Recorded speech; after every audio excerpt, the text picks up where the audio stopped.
সবখানেই শুধু মাছি আর মাছি। এমন অবস্থায় দাঁড়িয়েছেন মাছির এই চরম অবস্থায় অতিষ্ঠ হয়ে আস্ত একটা গ্রামের মানুষকে নিজেদের ভিটামাটি ছেড়ে চলে আখের যেমন বেচা খেতে হয়, মাছিও ওরকম বেচা খেতে হয়। যাচ্ছেন। ঘটনাটি বাংলাদেশের রাজশাহী জেলায় ঘটেছে। প্রায় ১২০টি পরিবারের শান্তিময় জীবন নরক বানিয়েছে একটি লেয়ার মুরগির খামার।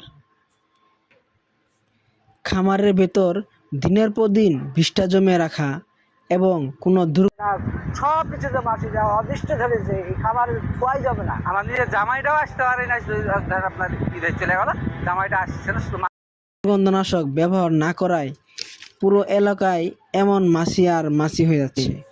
কানের কাছে ভ্যান ভ্যান ঘরে বসে থাকলেও শান্তি নেই, ভাত মুখে দিয়েও শান্তি নেই, ভাতের প্লেটে বসে পড়ছে মাছি।